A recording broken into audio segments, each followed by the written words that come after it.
पाकिस्तान है, इंडिया के साथ आप मुकाबला बिल्कुल भी नहीं कर सकते। इंडिया हमसे 100 साल आगे जा चुका है, वो टेक्नोलॉजी में आगे जा चुका है, वो रिबोटिक सिटी में आगे जा चुका है, वो साइंस सिटी में आगे जा चुका है। वो इस तरह के बड़े बड़े उन्होंने जो इनिशिएटिव है, रिसेंटली आप देखें कि उन्होंने चांद पे कदम रखा है, जैसे कि चंद्रयान 3 जिसे नाम दे रहे हैं, तो वो उसने कदम उठाए हैं जो पाकिस्तान तो अभी सोच रहा है। नरेंद्र मोदी एक लीडर है और आपने रिसेंटली उसने अपने दौर में जितनी परफॉर्मेंस दिखाई है, मैं कहता हूँ कि शायद ही किसी और मुल्क ने दिखाई हो। जिस तरह से उसने अभी रिसेंटली अगर बात की जाए तो वो दुनिया की तीसरी बड़ी इकोनॉमी बनने जा रहा है, पाँचवीं तो वो ऑलरेडी है।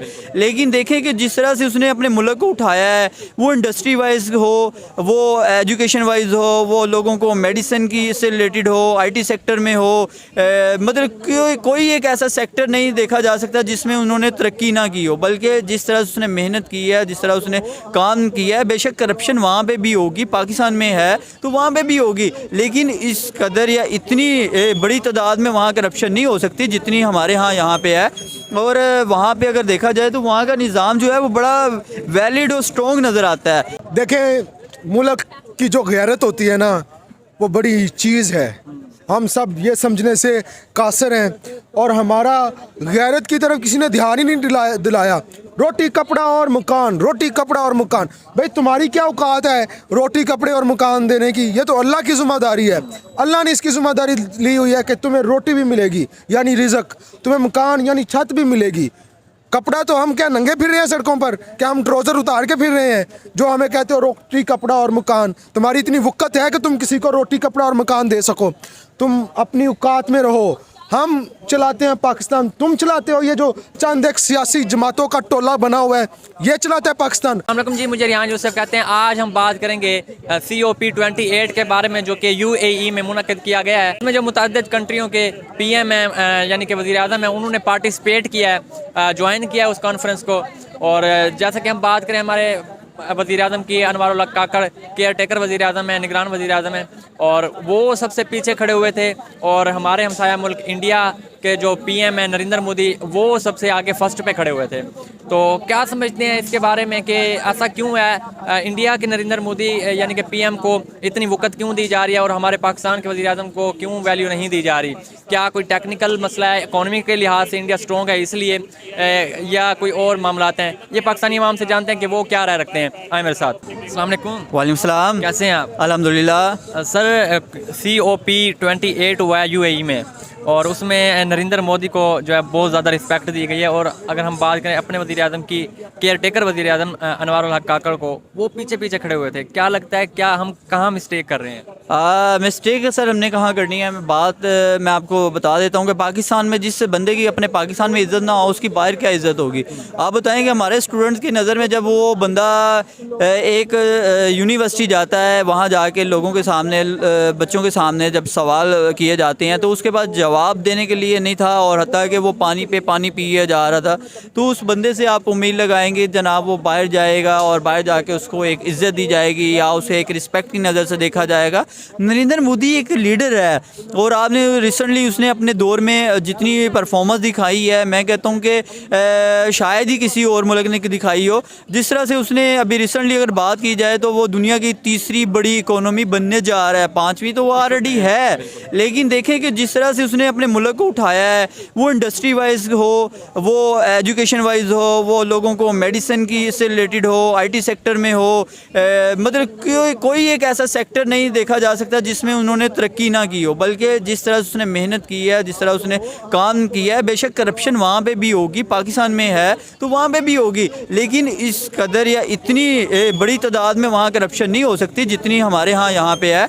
और वहाँ पे अगर देखा जाए तो वहाँ का निज़ाम जो है वो बड़ा वैलिड और स्ट्रॉन्ग नज़र आता है। वो इस चीज़ की हमें खुशी महसूस होती है कि यार कोई एशिया में भी हमारे हमसाया जो 1947 में हमारे से अलहदा हुआ था, या वो हम उससे अलहदा हुए थे, एक टाइम था कि दोनों इकट्ठे थे और दोनों खितों में अगर देखा जाए तो एक जैसा माहौल था, और एक आज आगे निकल गया और एक पीछे रह गया। उसकी वजह यह है कि हम लोगों ने अपने चीज़ों पर कॉन्सनट्रेट नहीं किया, तवज्जो नहीं दी।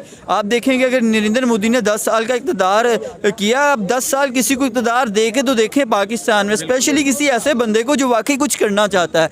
और अगर आप फिर वही चोर चक्कों को हमारे मुल्क में मुसल्लत कर देंगे, फिर उससे उम्मीदें लगाएंगे कि यार ये हमारे मुल्क पर बेहतर परफॉर्म करेंगे, तो वो कभी भी किसी भी कीमत पे पाकिस्तान में परफॉर्म नहीं करेंगे, सिवाय अपने पैसों के लिए, अपने बच्चों के लिए, सिर्फ फ्लैट ख़रीदने के अलावा और कुछ नहीं करने वाले। अब देखें, आपने काकड़ की बात की है कि वो जनाब UAE में गया और उसको जनाब वो पीछे लाइन में लग के खड़ा, और नरेंद्र मोदी को बड़ा प्रोटोकॉल दिया गया UAE की तरफ से या और दूसरे ममालिक की तरफ से। तो मैं कहता हूँ यार देना बनता भी है, जो बंदा परफॉर्म कर रहा है तो फिर उसकी दुनिया में इज्जत नहीं होगी तो कहाँ होगी? आपकी इज्जत तो आपके घर में नहीं है।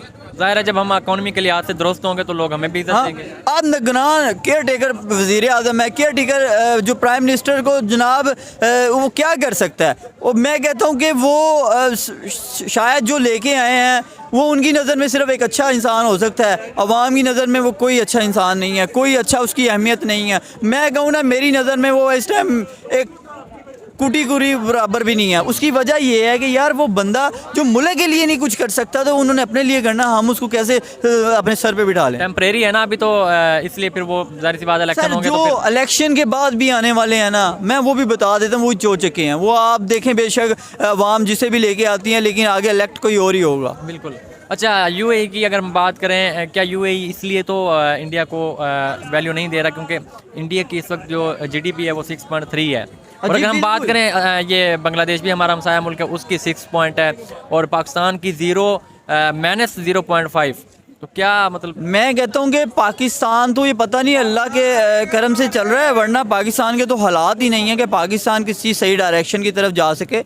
मैं कहता हूँ कि आप सिर्फ हमसाया मुल्क इंडिया को देख लो, बांग्लादेश को देख लो, जो आपके से अलहदा हुआ वो तरक्की में अच्छा है हमसे। वो अपनी इकोनॉमी, वो टेक्सटाइल को इतना अच्छा उठा के ले गया, अपनी इंडस्ट्री को, क्योंकि दुनिया अब उसकी मिसालें पेश कर रही है। अब इंडिया को उठा के देख ले, वहाँ हर लिहाज से आप हमारे यहाँ मेडिसन तक की, जो आप किसी स्टोर में चले जाएँ, आप किसी जनरल स्टोर में चले जाएं, आप किसी जनाब कोई भी ऐसा स्टोर चले जाएं जहाँ पे ये जो लेडीज़ का सामान मिलता है, वहाँ चले जाएं, वो टोटली सामान इंडिया से आता है। और वो इंडिया से अभी भी कैसे आ रहा है, वो दुबई के रास्ते से पाकिस्तान आ रहा है। पाकिस्तान की अपनी मैन्युफैक्चर तो है नहीं, पाकिस्तान के पास तो चीज़ 2 नंबर के अलावा हम कुछ बनाते नहीं हैं।